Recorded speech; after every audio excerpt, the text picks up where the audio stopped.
Yes. And I had to get a color-coded bracelet. Yes, like the one I'm wearing. Yes, and you know who else did that? It's the Mexican cartel. Okay.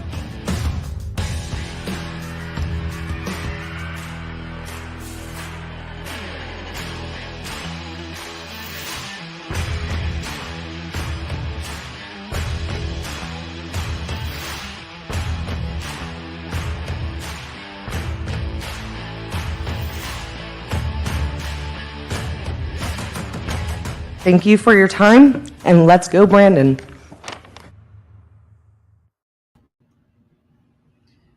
Okay, thank you guys so much for joining in on this Friday afternoon. I wanted to hop on really quick because Facebook censored my last video, my last live broadcast. So I wanted to make sure that I got this information out because I feel like it's pretty important. And this is an opportunity, guys, for you guys to share your grievances and share your stories of what you're personally going through, or your loved ones, your family, how you personally feel about this current border invasion and crisis that we are facing here in the great state of Texas. So I wanted to kind of just jump on and do a little recap of my last live video that was cut ridiculously short on Facebook.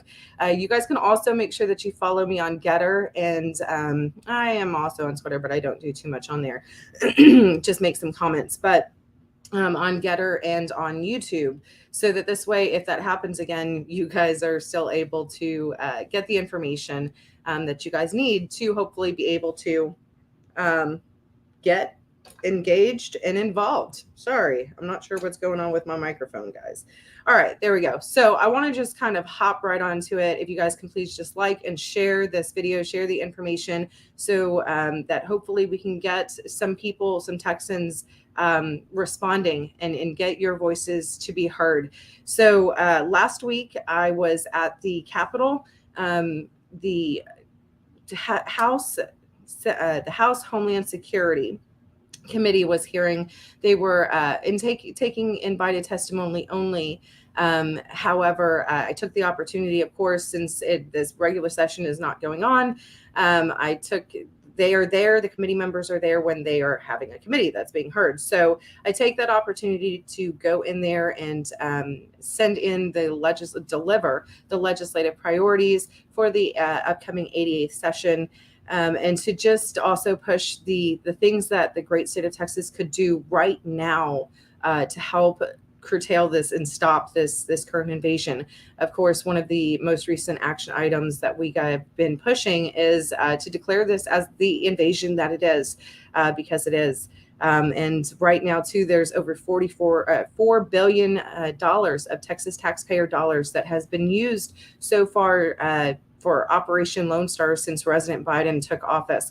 So, and is that money being used to the best way that it can be?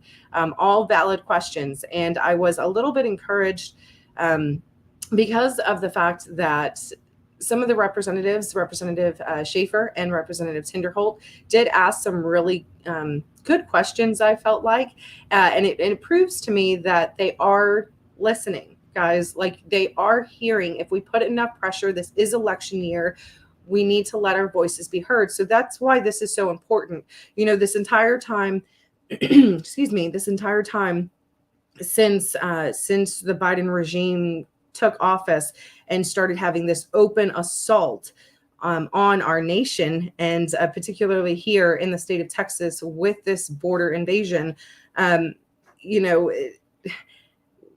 this entire time, so many people they feel helpless.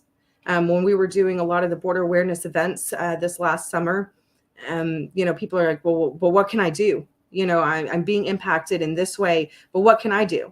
Well, I'm telling you guys what you can do. That's the sole purpose of Secure the Border, is to give you guys a voice, to give you guys a way to be able to take action right in your local city, county, and on the state level, so that we can implement the policies and stop all that we can, and I'll do all that we can legally and constitutionally here in the great state of Texas. There's so much that can be done. And so I'm just hoping that Secure the Border, that's the hope for it, long term, but also short term, guys. There's so much that could be done. Start confronting your city officials, start confronting your county commissioners, and also go out there to Austin when you're able to. Ring those phones off the hook, send those emails. It does work. It does matter, especially during this election year. There are things that you can do. We are not powerless in this. There are active things that you can do right from your home. It just takes a little bit of effort and it takes a little bit of time. So that's why I feel like this is so important. And I hate that Facebook censored my last video. So let's just get right on into it. As of yesterday, as a matter of fact, let me see here. I'm going to share this. Yesterday, it was announced that, and we knew that this was coming, DHS preps for Title 42 and with migrant detention center construction. So this is actually just outside of Eagle Pass, where DHS is now beginning the construction of soft-sided buildings. I would anticipate a lot more of this happening. I think Frank Lopez, my brother over there, he's amazing, guys. If you guys are not following him, please do so. He's also running for Congress against Rhino, the actual Rhino, Tony Gonzalez. So find Frank Lopez Jr. He was live earlier today actually showing this building going up right outside of Eagle Pass. I'm hoping to actually visit this the next time that I go down, which will hopefully be the end of this month. But guys, like, yes, there was a TRO, a temporary restraining order, that was placed on the ending of Title 42 to try to stop that. I can tell you from everything that we're seeing, it doesn't look like it's going to be upheld. The Biden regime and Mayorkas, the traitor that they are to this country and to the great state of Texas, it looks like it's full steam ahead. And that right there is evidence of it. Not just that, but also what was mentioned and said during the last hearing last week in Austin. So I want to show you guys some of the clips that I wasn't able to show you last time on Facebook. But I want to show you some of the clips here because, one of the things that we have been saying this entire time is that, and I've seen it for myself, I've shown you guys the evidence. There's nothing about Operation Lone Star as it currently stands that is set to actually stop this current invasion. It is after the fact, after they cross over the river. And so a lot of that has been brought up during this last committee hearing. So I want to share that with you guys, and hopefully you guys can see what I'm talking about on how our voices are beginning to be heard. Guys, one of the things that I immediately recognized was the fact that just because they are our legislators in Austin, do not assume that they know how bad it is. The vast majority of Texans have no idea unless they've been there, unless they see it, unless they live there along the border. They have no idea how bad this truly is. And unless you speak up and unless you share your stories, they will never know. They will only hear the sound bites that they hear on the media sources, on MSM. And even the right-wing media sources do not even begin to share and to show how bad it really is. And here in the Metroplex areas, it is so hidden in plain sight. And hopefully, I hope that people begin to wake up. And with some of the work that I have coming up, I'm hoping that will also show you guys how bad it is right here in the Metroplex areas, with thousands upon thousands of unaccompanied minors coming right here to Tarrant County and coming into our schools. The gangs, the drugs, the sex trafficking, guys. I mean, look, and most importantly to me right now, the biggest topic, I believe, here in North Texas is the fact that we have always been an area, a hub for sleeper cells. Okay. I'm talking about actual terrorists. Project Veritas, just a few days ago, released information on how over 40, and we've talked about this. As a matter of fact, when we had this, the synagogue that was attacked in in Colleyville, just a few months ago, I talked about it then. Guys, DFW is one of the #1 spots of where these terrorists are going to come. There are sleeper cells. It's well known. It's well documented. I'm not making this stuff up. And what just happened a few months ago in Colleyville at the synagogue is a perfect example of that. And Project Veritas went on to explain on how over 40 individuals, illegal aliens on the known terrorist watch list that were infiltrated into the Afghan refugees. For those in my areas, listen to me. DFW was the number 2 spot of where Afghan refugees were sent to. I don't know how much more clear I have to make this. So guys, I don't care where you live, whether you live along the border, whether you live in West Texas, whether you live in East Texas, whether you live in North Texas, you need to be sharing your thoughts, sharing your concerns every single time possible. Social media, yes, but also there in Austin. And this is one of the reasons, actually one of the opportunities that you guys will have. Yes, the hearing that is going to be heard on Wednesday is the Water, Agriculture, and Rural Affairs Committee. I don't care. That's your 2 minutes. You can say whatever you want. I play one of my last testimonies there in Austin where I said, let's go, Brandon. I probably was the first one in our state capital to say that. That's your 2 minutes. That's your house. You speak your mind respectfully, of course, please. Otherwise, don't come. Respectfully, but let your voice be heard. It matters. And it doesn't matter what committee. Those are your 2 minutes. And if you cannot go to Austin, then you need to submit your testimony and your comments online. And I'm going to show you guys how to do that because the Senate is a little bit different than the House. It's not as constituent friendly. Okay. So let's just go right into, I want to share some of the clips from last week's committee hearing. And again, guys, if you would, please share the video. Get this information out. All right. So this is one of the clips. This was actually Representative Schaefer that is speaking here.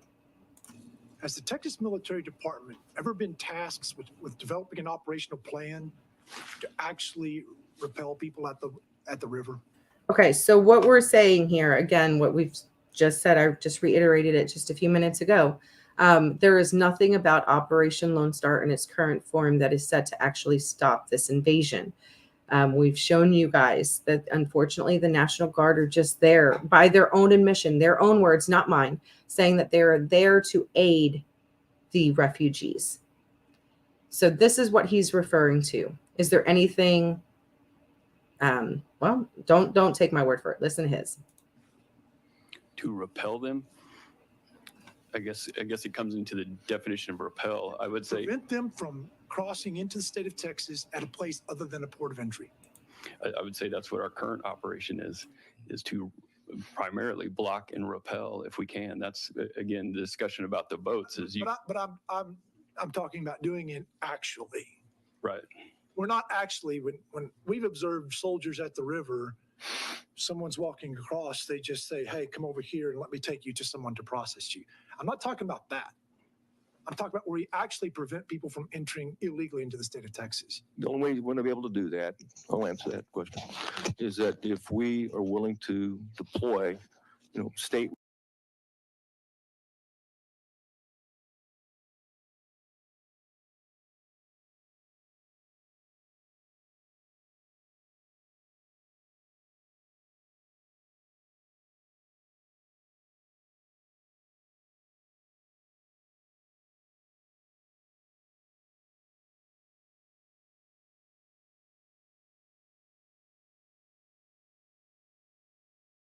resources on federal land, plain and simple. Okay. And is there a plan to do it if necessary?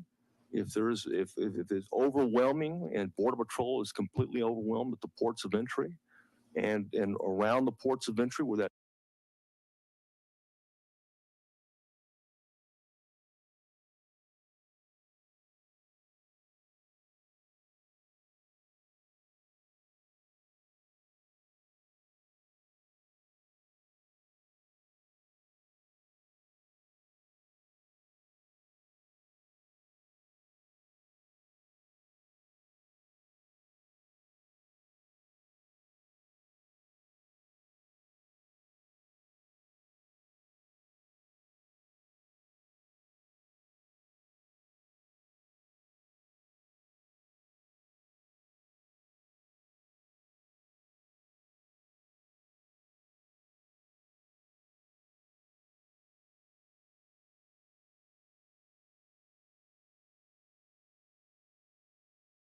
that federal, we'll call intake area because it's federal property is, rest assured, we're not going to be standing by, plain and simple. You know, we're not going to ask permission to protect Texas at that point in time.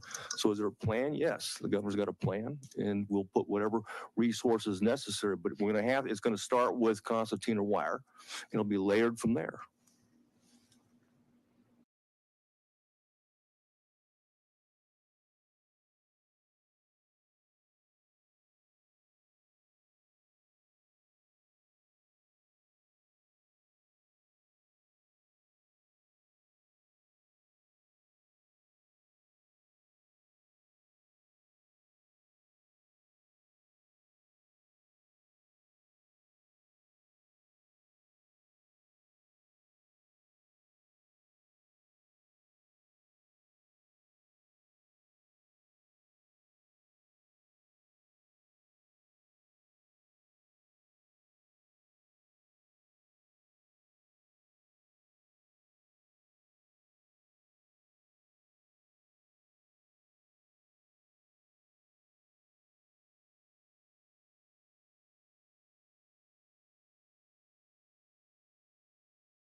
Some Life Vest, a floaty. And right here, and it goes all the way down on both sides. This is the concertina wire that Governor Abbott has put up. I'm going to show y'all how effective this is.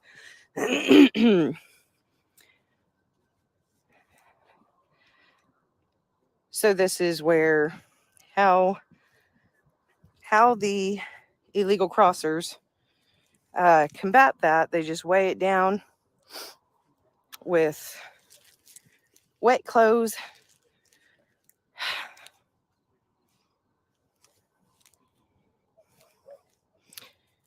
Just came up from the banks because they were, like I said, two gentlemen that were attempting to cross and saw us and decided not to.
There's going to be a point, Representative Schaefer, where the uncomfortable, not uncomfortable for you and I, where the uncomfortable conversation has to come up that people in Texas are going to have to exercise states' rights before federal law.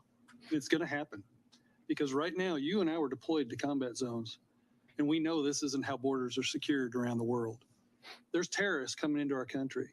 There's people coming here illegally to get asylum, and there's legal ways for them to process. The sad fact of the matter of everything we're talking today, they're doing exactly what they're told and the things that they're supposed to be doing. Problem is, we're going to have the hard discussion as a state legislature. When do we get serious about exercising our state's rights and push the federal government's failure to enact on federal law and their failure to protect America and protect Texans? And that conversation is going to happen at some point. And it needs to be partisan, because I don't care what party someone's involved in. We're being invaded. There's human traffickers. There's drugs being brought into our country. And there's going to be a point where both parties need to come together and realize states' rights and the 29 million Texans are more important than any doggone federal department or administration that fails to hold people accountable. And when you were bringing this up, it literally lit me on fire that we're not holding people accountable. There's ways to process. And if you're so scared that you need to come to America for asylum, then go to the port of entry. The easy access is coming across that river. The sad fact is they're going to be trafficked. They're going to drown. People are going to die. We're going to have that discussion at some point, and I hope sooner than later.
I had to get a color-coded bracelet. Yes, like the one I'm wearing. Yes, and you know who else did that? It's the Mexican cartel.